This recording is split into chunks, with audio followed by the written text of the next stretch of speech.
What's up, people? This is episode 45, Sports Debate Tuesday, and the episode starts right now.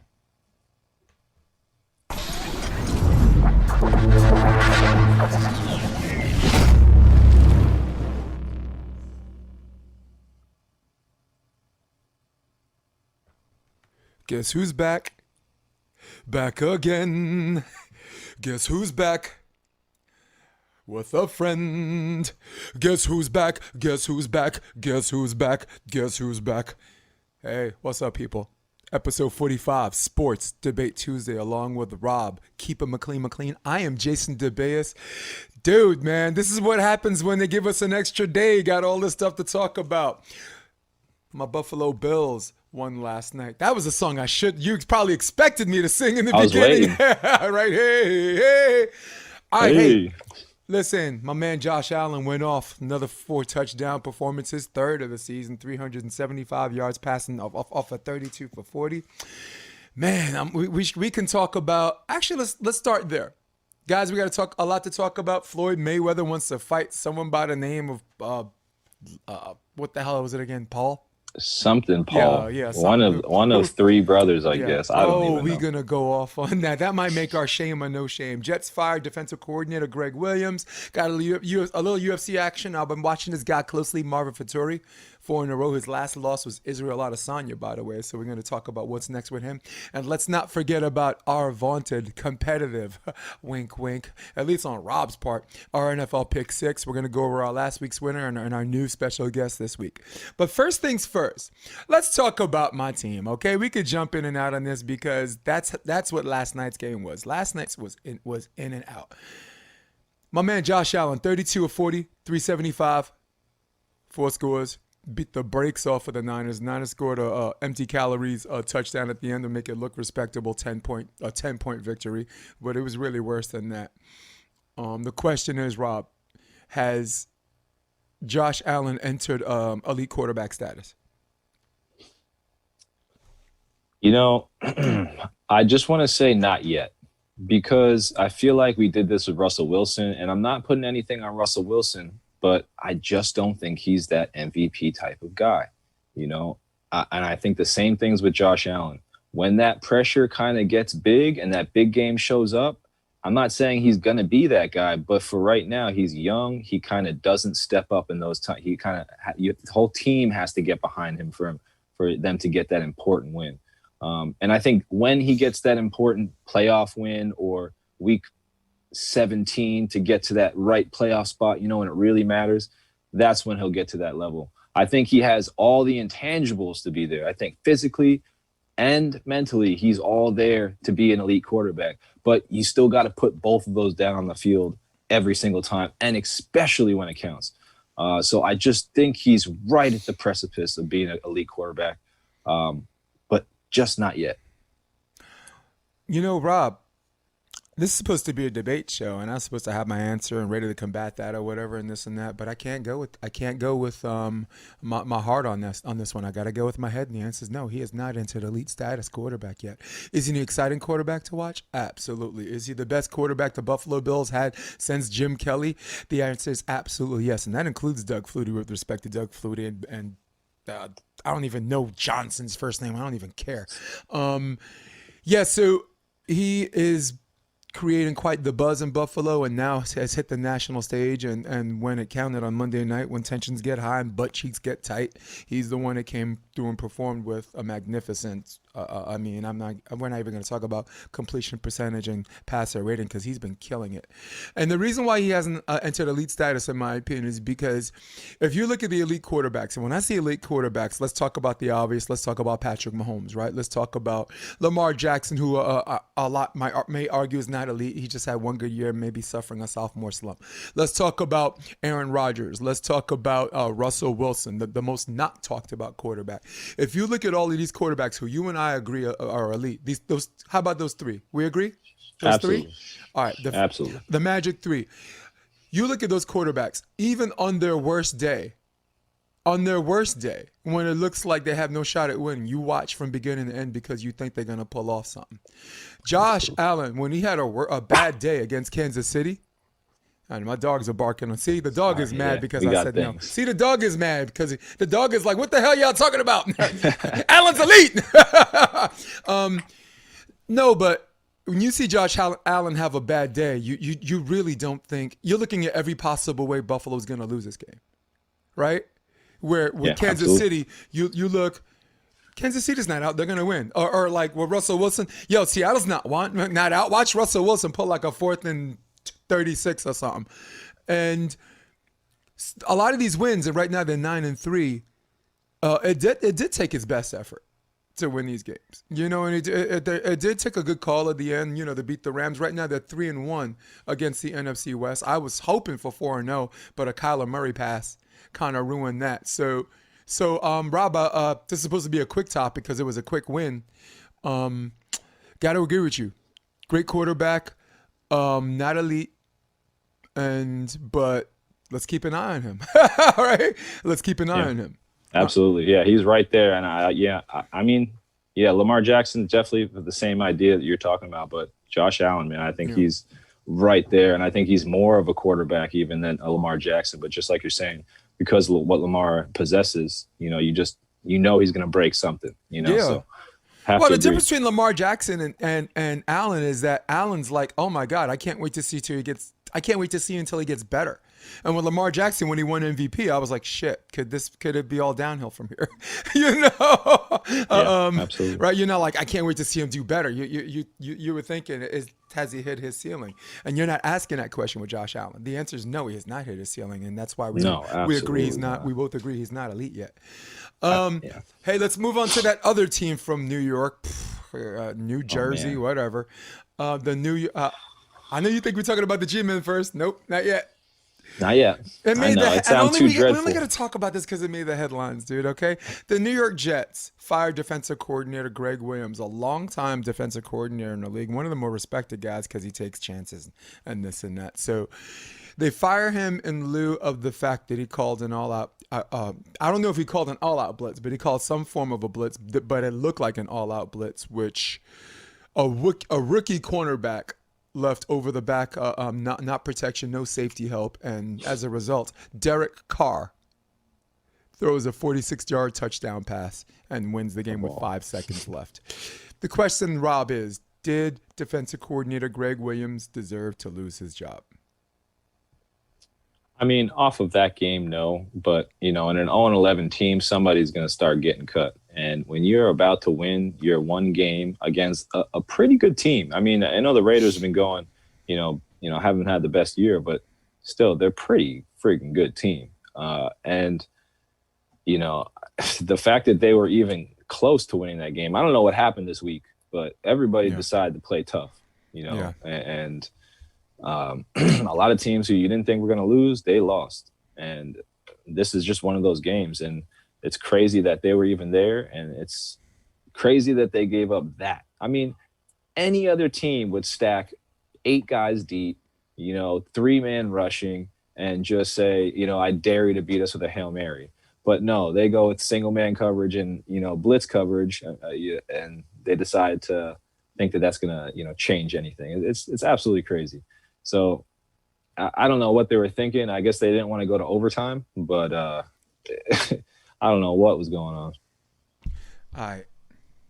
Rob McLean, did he deserve to lose his job? I guess in a general sense, yeah, everyone did. And he should have took Adam Gase with him, honestly. Yeah. I mean, but you knew he was going to lose his job when a cornerback goes to the media and talks about it's a bad call, when the head coach doesn't even back him up. And Derek Carr actually goes to the media and thanks Greg Williams for the call.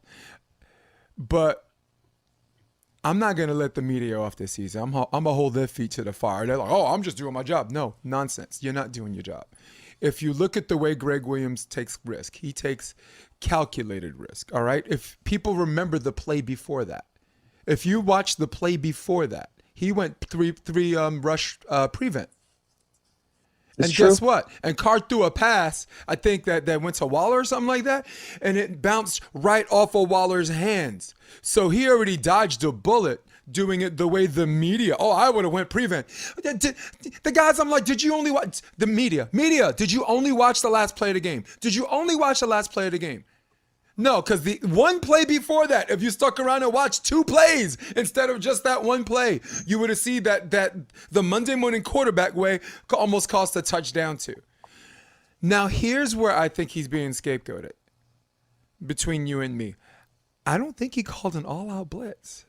I think he called a blitz, but I want to show you something. I want to go back to something here, okay?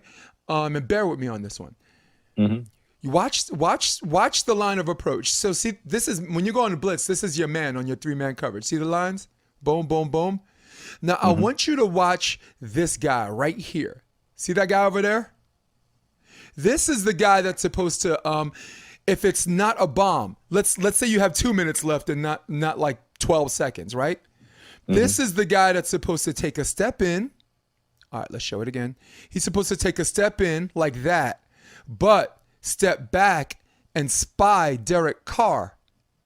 And when you spy Derek Carr, you know, in case Carr decides to run, you have a decision, man. You got to step up and tackle him or follow the guy that he's going to throw to. Now, in this situation, Rob, you don't have to spy Carr, and that was his mistake. You fake in and you go back, and you provide these guys with over the back safety help. That guy in the middle right here was supposed to run back to his right on the screen as fast as he can and provide over-the-top safety help. That's what I think Derek Williams was calling, because that guy should not be spying. You should not be spying Derek Carr with 12 seconds left. Oh, but what if Derek Carr runs? Fine, let him run. He's not going to run for a touchdown. And if you tackle him, they don't have enough time to set up, and that's a wrap. The game's over. That's the one you fake in and you step back and you let Carr run if he wants to. But what you don't do is you put a guy named Lamar Jackson. I'm gonna show it again. Let's point him out. No relation, people. Lamar Jackson, this guy right here, gets hooked on a bait and switch. I believe by Aguilar. I don't even know who was it. Aguilar to cut the touchdown pass? Who knows? No, it was Henry Ruggs. It was Henry the third, the rookie. Yo, this episode, I think I'm just gonna call "Who the Fook is that guy?" Right? For all of the subject matter we're gonna talk about, that's gonna come up, dude. We're gonna say that. I'm gonna say that like 5 times before this episode is over. So, does he deserve to get fired? Yeah, but they, as far as him alone, no. No, he got scapegoated. And I suspect in my mind that he got his player, as far as attention to detail got whatever, someone who's supposed to provide over the top help, over the back help on that. No, I didn't like it. But to answer your question, yes, but not really. Go ahead. What's up? No, I was just agreeing with you. I'm just saying, yeah, that's I have to agree, because and it's those things that make great, players, where it's like situationally, yeah, you're probably supposed to abandon what you're supposed to do and maybe do. I mean, maybe he could have gone, all the way back. Maybe it wouldn't have helped. But then again, I'd have to say, I agree with the call of what you're doing, but 15 seconds left. Yeah, you should be playing. But not an all out, right? But not an all out. Maybe just send. I still don't think. I think the last 3. Would you send 3 though? Would you just send 3? I would just send 3. Okay. Because what happens is he's waiting there all this time. Maybe he moves the pocket, maybe he doesn't. But like, if he's staying in the middle of the pocket, you have a chance to get there with 3. Okay. I mean, the team's not bad, and you're already getting there today. So I would just go with the percentage chances, and that's why I just it's 42. I mean, it's a lot of yards. As much of the yards as he's not going to get on the feet is as much of the yards they should not get behind their players. So right. I think even they should, if they're going to play single coverage, play it even deeper.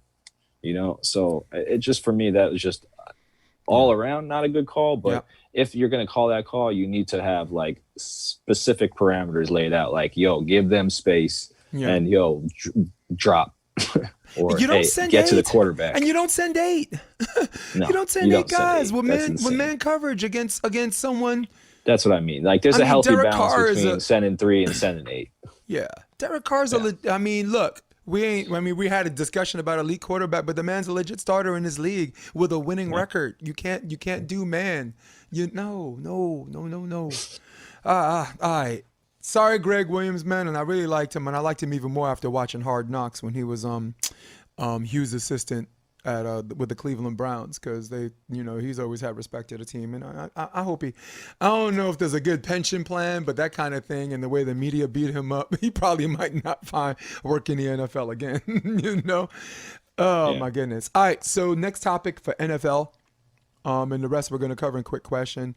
Carson Wentz got benched third quarter, Eagles game as the Green Bay Packers, I believe, beat them by 10 points. And let's go straight to the question.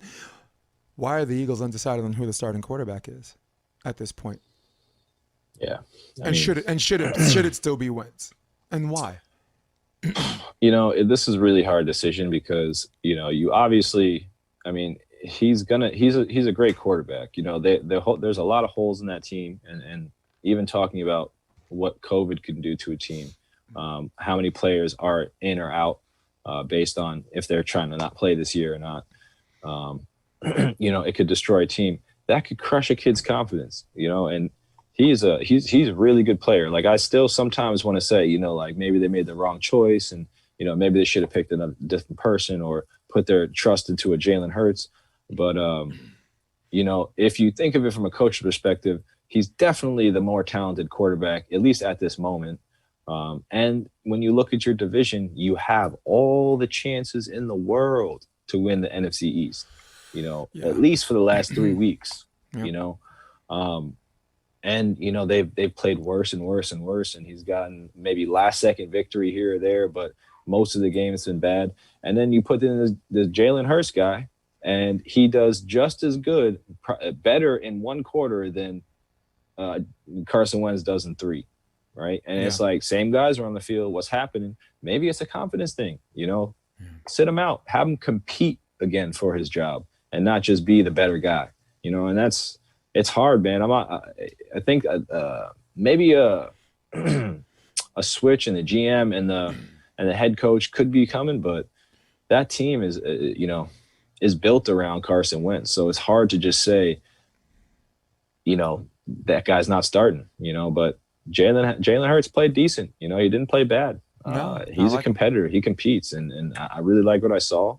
But again, that whole division is going to be just a crazy end. So I hope even with the things that are going on and with the Eagles, with all their locker room dysfunction going on, there's just a lot happening in the NFC East, and I hope maybe the Giants can come through and sweep through and take the division. We can't not talk about the G-Man, and we can extend quick question if we have to, but we just talking about these New York teams right now. Yeah, we got to get our G-Man in. But I like what you said, but I have a question for you. Wentz, that season where he I think they were the number 1 and number 2 seed, where he was the show when he got injured. Has he been the same since that injury? I agree with that, but there's some guys, their team is different too. Think of the defensive line that are on that team. Mm-hmm. Fletcher Cox, right after that season, he was a different player. Still one of the best in the league, but just not disruptive. They just didn't. Their offensive line changed. Nick Foles brought that team to a certain place, and he's different even after it. Like, he wasn't even the same player that year after. I think that year was just an anomaly. I think they just everything, their stars came together and everything happened, and it was just like bam, and then it just you could never keep that going. I just think what they did was it was an amazing thing. It was surprising how dominant they were, and I don't think that they would have gone that far with Wentz. Right. And I think Nick Foles stepping in was and I don't really know what the hell they plan on really doing with Hurts if you're going to draft him in the first round like that. Yeah, I don't. Most quarterbacks at some point, maybe some of them have like a 3-year plan or whatever. Because if you remember, the Packers drafted someone in the first round, Love, which is like left everyone scratching their head. But hey, nothing wrong with 3-year plans. Wasn't Rodgers a 3-year plan under Brett Favre? Wasn't Eli like a 2-year plan under behind Kurt Warner and then someone else? No, actually, somewhere in the middle of the season, the Giants did the right thing.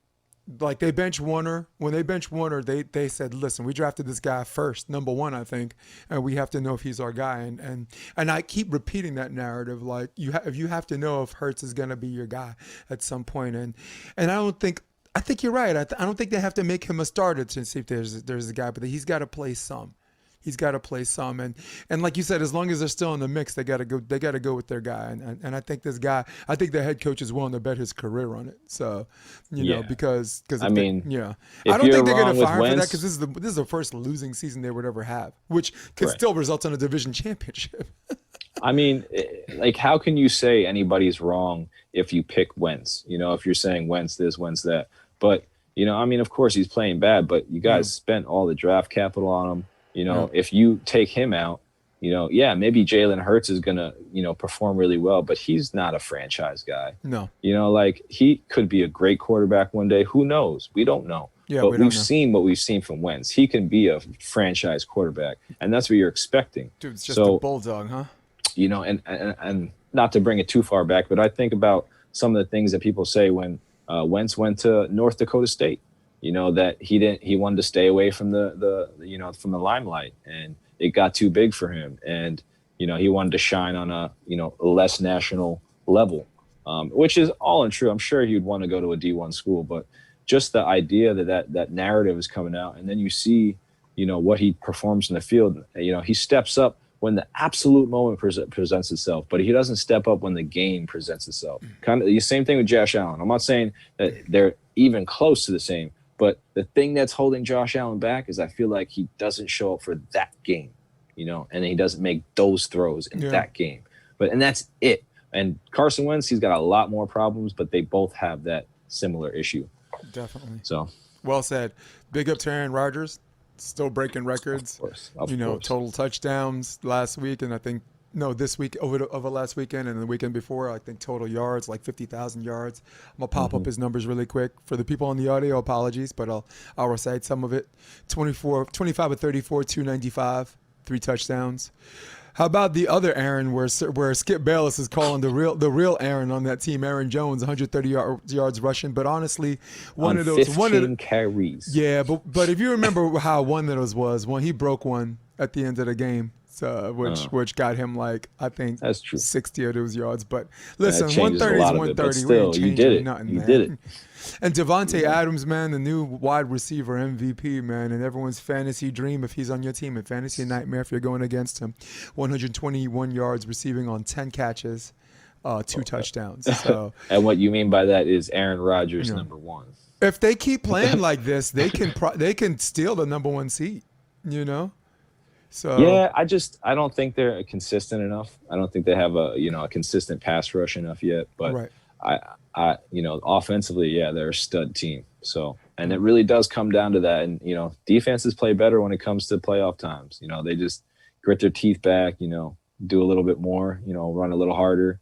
And on defense, you can kind of do that. Offense, you got to just be crisp. You know, everything's got to work right. Everything's got to be going. So, yeah, I like what the Green Bay is doing on offense, and hopefully the defense picks it up a bit. I mean, Jamal Williams, too, good backup running back. And really all you need is a Devontae Adams to free up the other guys man on. And Aaron Rodgers, he really fits some of these throws in tight coverage, man. He's just, to me, well, to you, because we're both fans, it's Aaron being Aaron. You know, and with only one team getting a bye this week, you know some of these teams are going to be going hard, isn't it? I think week 17 is not going to be, how could I say, one of those weeks where you give players a rest. I think everyone's going to be right with 7 teams being eligible. Oof, Yeah, look out! It's going to be shout. a tough week 17. All right, cool. All right, so last but not least, let's move on to one of my favorite segments. I'm glad NFL Pick 6, and we're going to go over the results from last week. We had Casey Jennings as our special guest. Casey 2-4. A tough outing for him. Me, I would call that an improvement for me. 3-3. And Rob, because you're 3-3 and because our guests are 2-4, it allows you to catch up. Hey, This is our overall, and now it appears you're only one game behind the guest, and me, of course, as usual, making sure the pack isn't being followed, bringing up the rear. Hey, they say the strongest lead from the back. Yep. So I'm 26-37. The guests are 36-27, and Rob is 35-28. Now, Rob, drum roll, please. We're going to introduce our next guest, or our new guest for this week. It is none other than Torrin Jeffries. Torrin Jeffries, volleyball talent out of Redondo Beach, California. I'm trying to get all volleyball players. I mean, my girl's a volleyball player, so she was first. So far, I think every single one of our guests were volleyball players because that's our following. So for everyone listening, Torrin Jeffries, great local talent. I actually finished second in Nashville, Tennessee, with playing small ball with Bryce. Two guys under 6 feet tall, making it all the way to the final. So, wow. All right, so let's do game one. Yeah. Game one is the Patriots visiting the LA Rams. Who you got, Rob? Yeah, I'm going to have to go with the Rams on this one. Yeah, I just like Aaron Donald down the middle. I don't think I see Cam Newton running anytime soon. And, yeah, I don't think him throwing for 19 attempts is ever going to happen if they're going to win this game. So I like what the Rams are doing. And, at home, nice and comfy. Let's see. I think I'm going to go with the Rams too. I think there's something to be said about teams that won a right or wrong. They were a couple of years ago. They lost to the Patriots in the Super Bowl. That was, of course, Tom Brady. So it's one of those things where they know they're supposed to win this game, but they have a heightened emphasis on just getting this over with. And I don't think Cam is mobile, but I don't think he's mobile. I don't think that a lot. Even mobile quarterbacks have a hard time getting away from Aaron Donald. And not to mention Jalen Ramsey's everyone's worst nightmare on the corner blitz, and is turning into this not Revis Island. I'm not going to make that leap, but. You have to be accurate if you're going to throw against that guy on man coverage. He always gets a touch, and I think he might even get an interception this game. Goff looks good. They're giving him a ton of protection. I mean, geez, he can order a hot dog back there, for Christ's sakes. Didn't mean to go this long. Sorry, Rob, but I'm going with the Rams. No, you're good. And Torrin Jeffries, what do you got, brother? Let's move you down a little bit. See that face? There you go. Torrin Jeffries is going with the Rams. All right, Rob, second game, we got the Cardinals visiting the G-Men, the New York Giants. Rob, as much as I want to pick the Giants winners of 4 in a row and finding ways to beat teams, and they did beat Russell Wilson, it gives me hope. But I think Daniel Jones comes back. Daniel Jones comes back? Wow. But I still think the 1 week honeymoon phase as far as major upsets is concerned is over. I'm going with the Cards. Right, I hear you, man. What happened this week? Yeah, man. I mean, I want to pick the Giants too, but I don't think 17 points is gonna, and I don't think they're gonna hold the Cardinals to 12. I just think it was a really good matchup for them against the Seahawks. So I really think the Cardinals are gonna blow them out, to be honest. But yeah, I'm gonna go with the Cardinals on this one. First they got Metcalf, and now they got Hopkins, and of course Fitz. We'll see if that defense is real this week. No doubt. And TJ is gonna go with the Cards as well. Game 3. This one you're gonna go first, Rob. Game 3 in our pick 6 segment. The Minnesota Vikings visiting the Tampa Bay Buccaneers. McLean. Yeah, I mean, I like what Minnesota is doing, but I got to go with Tampa. I just think, this is a game they probably should win, and I think they're gonna right some wrongs. I think they are a playoff team, and to be a playoff team, you got to win games. So this is the process right here. So I'm going with Tampa. Yeah, I think Tampa's defense is licking their chops to get a chance at Cousins. Cousins not exactly the most mobile person in the world and does need some protection to do his thing. Minnesota's improved on their protection, but I think Tampa Bay has some pretty good pressure with Ndamukong Suh, and I think they win this game. And don't be surprised if it's a blowout. For anyone betting on this game, definitely take the points on this one. I think the Bucs can cover the over on themselves, but all by themselves. And Torrin Jeffries is going to go with the Bucs. So all three of us, 3 for 3, picking the same teams. Game 4, this is the Kansas City Chiefs visiting the Miami Dolphins. I'm going to go first on this one. Mahomes realizes the importance of a first round bye. And I think that Kansas City wins this game, but for the bettors, take this game on the under because Miami's not going to give up the goods like that easily, and that includes Mahomes, who's the best quarterback in the league in my opinion, and expected to be close. I don't know if Tua's going to start or if Fitzpatrick's going to start, but it doesn't matter. I expect a low scoring affair, and Mahomes finds a way at the end, and that's why I'm picking them to win. Yeah, I mean, I'm not really trying to pick against the Chiefs, to be honest. I really like what Miami is doing. I think defensively, offensively, but yeah, I just gonna have to go with the Chiefs. Play it safe. Nice. Torrin Jeffries is also going to go with the Chiefs, and so far 4 games, 4 unanimous picks. Game 5, Rob, you go first on this one. Our Pittsburgh Steelers with Mike Tomlin, Coach 1A, who's trying to migrate to Coach 1, is visiting the Buffalo Bills. Who you got? I mean, last week stung, so I don't want to pick Pittsburgh. I think they are going to win this week, but I like Buffalo, man. I think, like we were just saying, I think this is a perfect time for Josh Allen and the Buffalo Bills to show what they're capable of against one of the best teams in the league. I'm going to go with Buffalo on this one. Well, it looks like you and I are going to be 5 for 5 because hey, let's go Buffalo. Let's go Buffalo. Listen, I've been right 9 out of 12 times, and I'm going to take my chances on this one, even though people that picked Pittsburgh were right 11 out of 12 times. Washington showed they have holes.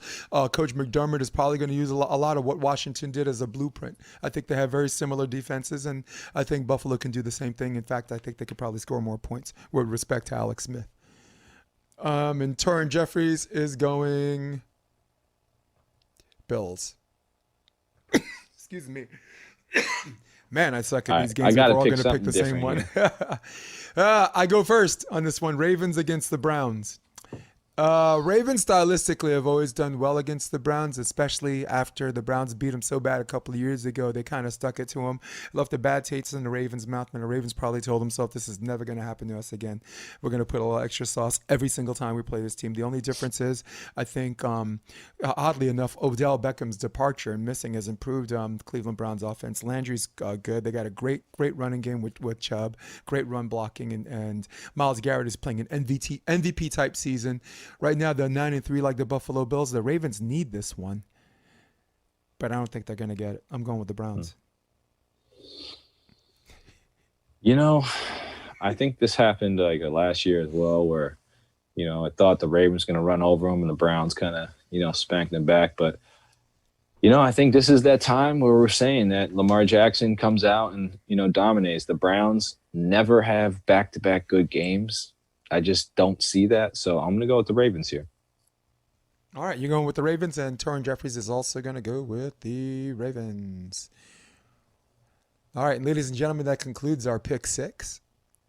Let's move a little bit into MMA. We're going to a couple of minutes and talk about the co-main event and the main event. Marvin Vettori beat Jack Hermanson. Jack Hermanson was ranked number 4.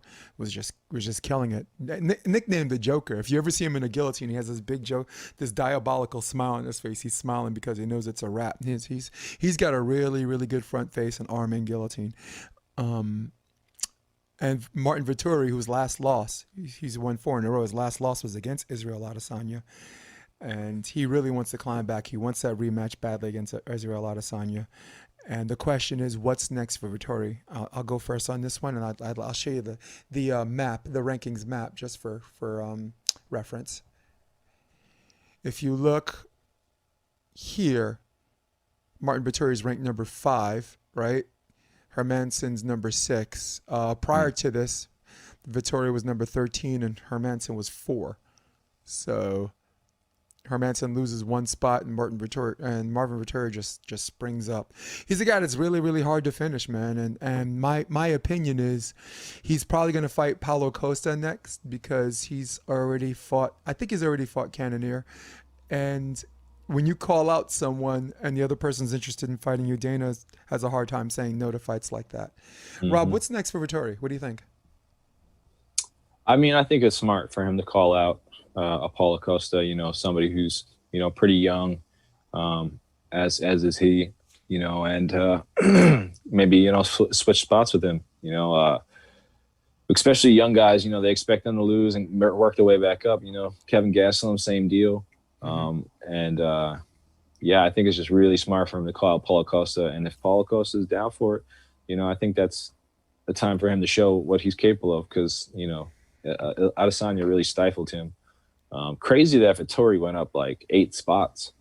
That's pretty insane. But I mean, you beat somebody up there that high, you climb up there. So, And how he did it, I'd too, even love to see him against a Darren Till. Yeah. I'd love to see that fight even. Ooh. So maybe if they don't get Paulo Costa, maybe we can go lefty and lefty. Oh wow, very very good. Let's talk about the co-main event. Again, mad respect to UFC putting these events on week after week after week, even during COVID. Dana White delivers on his promises, man, and I compliment him every week. And this week I'm parroting the same sentiment. So this is a guy I was keeping a little bit of an eye on, Jamahal Hill. No one knows him. Came from a smaller, I forgot which independent circuit he came from, but he was on the Dana White's Fight Contender Series, KO.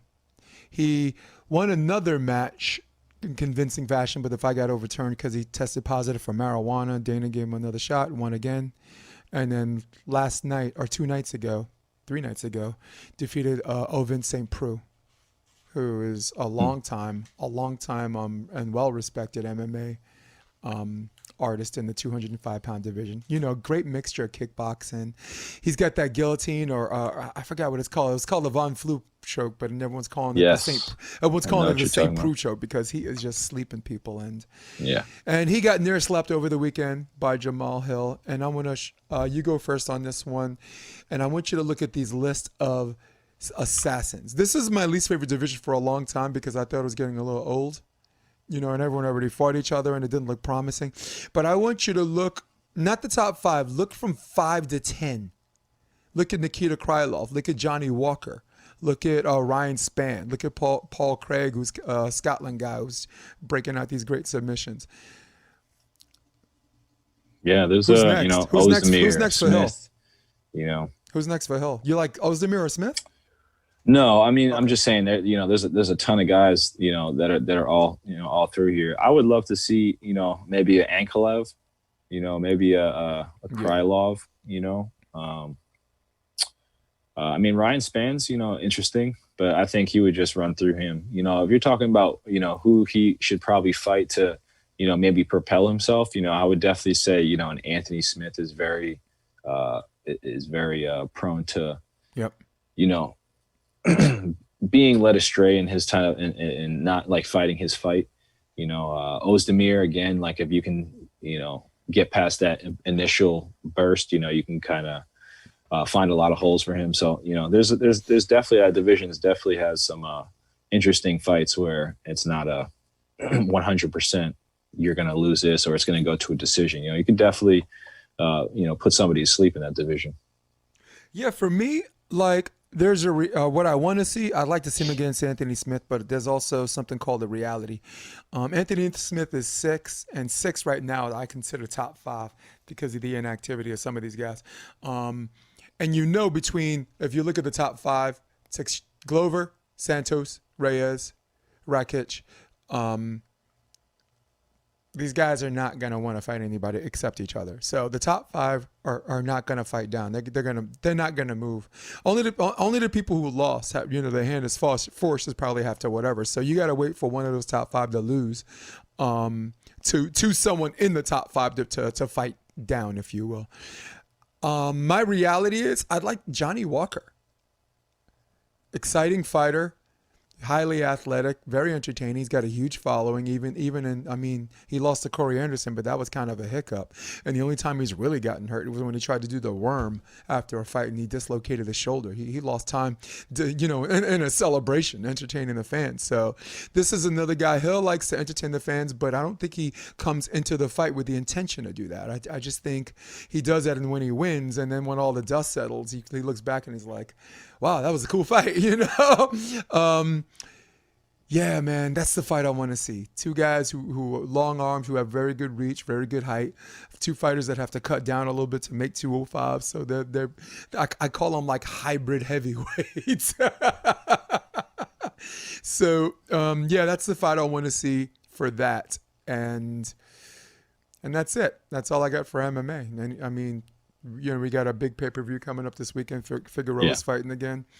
There's another title match that no, it's not. It's Ferguson is fighting Charles Oliveira, and I like that Can't fight wait too. for that. Yes, Oh two guys man. with slick submissions. Oliveira, Oof. I would have never gave a chance, but Oliveira's boxing and kickboxing He got looks better. great, He's hitting it man. all with all 8 points. I never seen someone rock Kevin Lee like that. You know, Right? Oliveira fought at 145. Right. Freaking Kevin Lee has to shed to get to 155. Now, I didn't see that coming, and maybe there's something we won't see coming here. So, oh Yeah, man, absolutely. Yeah, I hear you on that for sure. who you want? Who you think? Who do you think for that? I think Ferguson bounces back. Yeah, I mean, I definitely gonna go Tony Ferguson.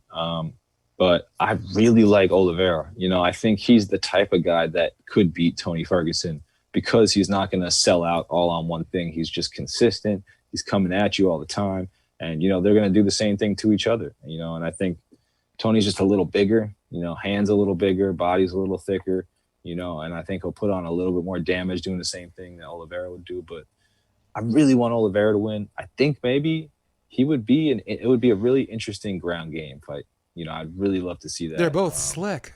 Maybe really, they just really start slick. the fight on their butt. And I think Oliveira is just a little bit more fluid with his ground, with his submission game. I think Tony has a bigger repertoire, but I think Oliveira stays with a couple certain things and just continues to make you work until you get up and then fight again. So I think it's going to be a fantastic fight. Cool. But yeah, I'm going to go Ferguson. I am too. Ferguson is anytime that guy has too much time to prepare for a match and he's thinking about nothing but you, look out, shout, give it to Ferguson. Third round submission. All right, so our next section as we're moving right along is going to be, and boy, do we have one or two for you guys. This is the section we affectionately refer to as shame. To shame or not to shame. Shame. Shame. Shame. Shame. Shame. Oh, here we go. Come check Rob. out the Let me stop this clock. And let's go to this, and that. Rob, to shame or not to shame? Floyd Mayweather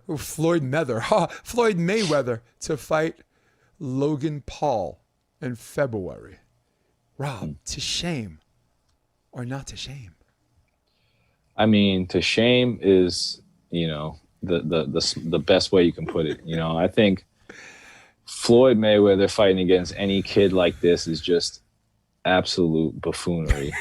And then, he's going to get paid, at least $9 million, $7 million, and it's just crazy that he gets paid that much for a fight that really won't be entertaining. It'll only just be him running around the ring and letting the other guy hit him, and then he hits him back, and he's going to do a little knockout, and it's just ridiculous. But hey, Floyd is a great entertainer, so it could be decent.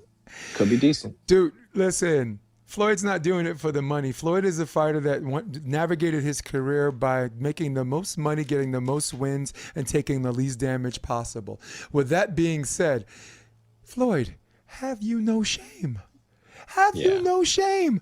Dude, I understood Conor McGregor. Conor McGregor was perceived by many as the best in his sport. So you want to have the best in that sport go against the best in your sport, and that I understood. But to quote the great Conor McGregor, who the fook is this guy? Rob, second one, to shame or not to shame? Kyrie Irving actually referred to LeBron James, paraphrasing, as not clutch.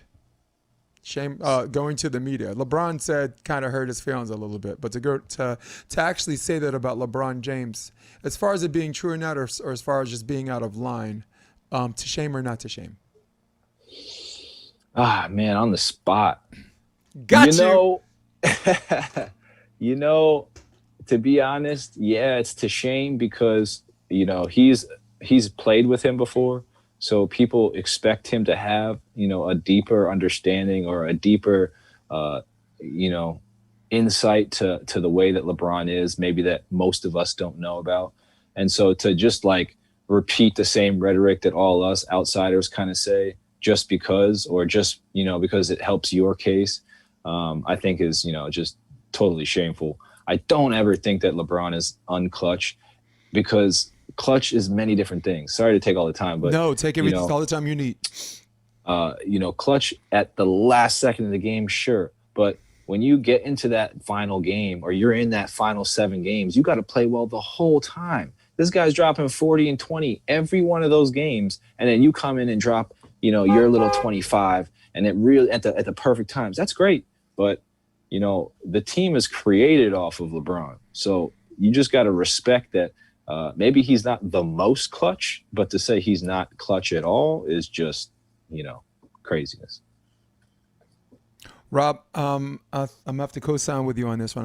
I'm gonna have to go shame for a lot of reasons. One, it's if you're that close to someone and if you played with someone and if you have a problem with the media calling you the baby brother to LeBron James, that's fine. Take it out on the media. Don't take it out on LeBron James. LeBron James didn't do anything other than want you to be yourself. Okay, LeBron James. Everyone talks about he's not clutch and he always wants the last shot, and I find that very, very bizarre for a guy whose career assist is legendary and his ability to pass the ball rivals, if not surpasses, Larry Bird. So I just think it's I hate to say LeBron hater because we always get into these Jordan LeBron comparisons and everyone that talks about those two gets the word hater has to come up, but big time haterade served in chocolate and vanilla by Kyrie Irving, and I don't like it. I didn't love it. And from another perspective, just like you said, co-signing on what you said, there are so many moments he was clutch. So to call him not clutch just because of 1 or 2 moments is a straw man argument, and it is absolutely weak sauce. It's as weak sauce as his statement. Got to go shame, shame, shame. But yeah, even on top of that, man, it's just like, LeBron has done a lot more than just that. He's done a lot for all those guys' careers. It's just like, and the last thing is, five-star players don't do that. You don't do that. You don't talk to the media like that. Dwayne Wade was a Finals MVP. You know what I'm saying? All of these people he played with, Anthony Davis. Couldn't hit a 3 if somebody put $1 million check in his back pocket. And I'm not even saying that in a mean way. I'm sure he probably could, but LeBron, like Dwayne Wade, was not a 3-point shooter. That's just what he was not. But he was a 5-star player. Absolutely. Yeah. One of the best 2-way players of all time, right? So to call out LeBron for not being more clutch, let's just say, because this is really what the conversation is. Yep. It's always about LeBron being more clutch than Jordan. He will never be more clutch than Jordan. That's what the whole argument is all about. Who's better? Jordan's a better winner. That's just what it is. I'm sorry. He's not going to score more points than LeBron. He's not going to get more rebounds. He's not going to put more people on the ground, but he's going to win that game. And that's just the difference, is who's more clutch. It's not saying that LeBron is not clutch. It's saying who you pick if the game come down to it. That's all. And I'm not picking Kyrie Irving. That's for damn sure. No. But listen, LeBron's career is not even over yet. The guy's got, he got an extension, right? He's got 3 years on his contract, and he has never not fulfilled a contract. So here he is. He's going to play all 3 years. I expect him to get at least one more title out of those 3 years, possibly 2, if they keep the same core of players, especially if they keep the same coaching staff. Jason Kidd's an awesome assistant, a de facto head coach, and Vogel is one of the most underrated coaches you're going to see in the NBA. And these guys were all ready to take the blame if the Lakers lost, but I'm damn sure going to give them the credit when they win, because you never even hear about them. You only hear about someone else's greatness. But yeah, I will not dismiss LeBron James' greatness because he misses 1 or 2 shots. Jordan's missed plenty. Jordan's deferred to Steve Kerr on a bunch of those shots. And I'm not saying I'm making this as an argument why LeBron's better than Jordan. I always think Jordan's going to be better because of certain other things that go beyond statistics. But plenty of room at the top. Plenty of room at the top for the two of them, right? All right, so let's finish up. I don't actually have a shout out because I did all my shout outs in the beginning wearing this Buffalo hat. So quick question. Rob McLean, quick question. Pittsburgh losing for the first time against the Washington football team. Big deal or no big deal? Big deal for the Redskins. Not so big for the Pittsburgh Steelers. Got to go with you. No big deal. Sometimes it's better to lose in the season and work on your kinks and find out the hard way when you're undefeated. Quick question, Rob.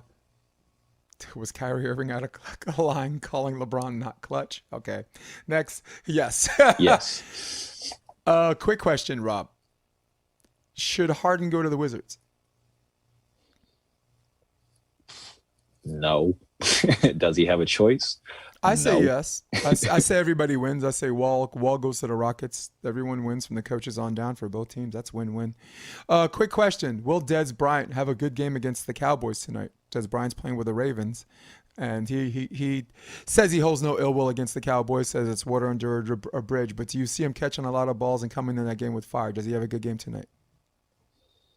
Yeah, I think so. Yeah. Quick question. Can the Giants run away with the NFC East? Now, I'm going to give you the remaining games before you answer this. The Cardinals, the Browns, the Ravens, and the Cowboys. Yeah. No. I don't want them to. I don't think they want to. And talking to, the lottery pick that they're going to get, I just think no. Let's just say no, hopefully. I say they win, but I don't say they run away with it. I think it comes down to the last week, and I think it comes down to if they beat the Cowboys, they're in. And the team that's an accident waiting to happen will not post their revenge against the G-men. They're going to take down that star, and they're going to put a big NYG up there and clinch the NFC East. I think it's going to be the Redskins, man. Did you see Alex Smith the other day? Oh, my goodness. That guy looked good. Talk about comeback player of the year.